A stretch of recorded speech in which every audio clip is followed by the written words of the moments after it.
this is how we get Frontier Opening Bell started for the new business and markets week, taking us all the way straight to the end of the month on Friday. Keep that in mind, 25th of October. And then we put in the first month in the fourth quarter of the year behind us. Effectively, looking at the final 100 days of 2021. Nigerian stock market eked out 1%, nearly 1% on at the end of the trading week. The BRVM was flat on Friday. The Egyptian market rolled out yesterday about 0.5%. Then we've got Nairobi Securities Exchange 0.65% better on Friday.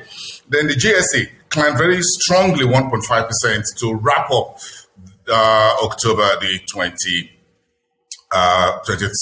And that's just the final wrap of the market shot. What we're looking at right now is the East African market. Top stories. The central bank in Kenya says it's reporting a net surplus that went down to 36.9 billion shillings in the 2020-2021 financial period. Telecom Kenya has filed a petition over a land suit, by the way. And then Kuwait's NES is buying 51% of Kenya's Signal Aviation for 40 million US currency. That's the US dollars.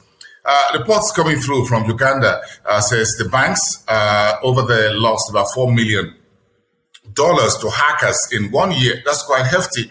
If you consider the spate of identity theft and hackers now targeting banks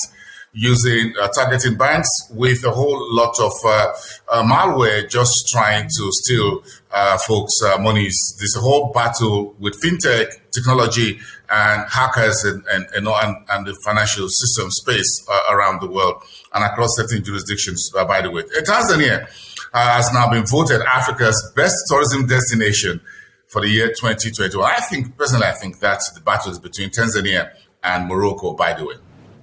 Okay, take that aside. Let's come to Nigeria, where the biggest news is who becomes the majority shareholder in FBNHoldings, which is the parent company of First Bank of Nigeria. It was a whole battle over the weekend between some of the biggest deep pocket Nigeria's billionaire businessman Femi Otedola claimed he has 5.03% stake now in the FBNHoldings. Some sources say he spent close to 40 billion naira to achieve that. The Hassan Odukale, already on the board of the financial services company FBNHoldings, claiming they have more than that.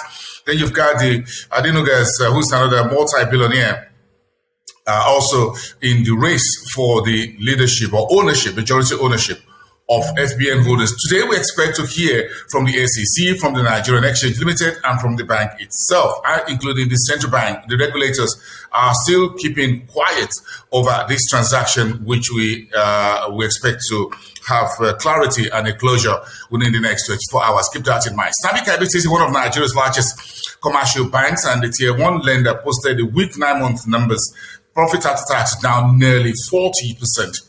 And Unilever Nigeria reporting a profit of the first 9 months of the year, 152.6% to 1.08 billion naira. That's quite huge if you consider the reopening of the Nigerian economy so far this year from the pandemic last year, the whole comeback of some of the critical sectors. There has also been price increases by consumer goods and household consumer produce makers. All of these flowing into the revenue numbers we're seeing for Unilever Nigeria. And then, of course, we have Gabon naming 3 companies that is expected to be listed on the Central African Stock Exchange, similar to the BRVM. The BVMAC is the Central Stock Exchange that is now going to be home to these 3 companies from Gabon. That's coming through, by the way, in 2022. The BVMAC is the exchange for Cameroon, Gabon, DR Congo, Central African Republic, and a few other countries within that region. And AfriCinvest is targeting 80 million euros for a second Franco-African fund, but that's coming through next year. Okay, let me take you to Southern Africa as we look at the markets.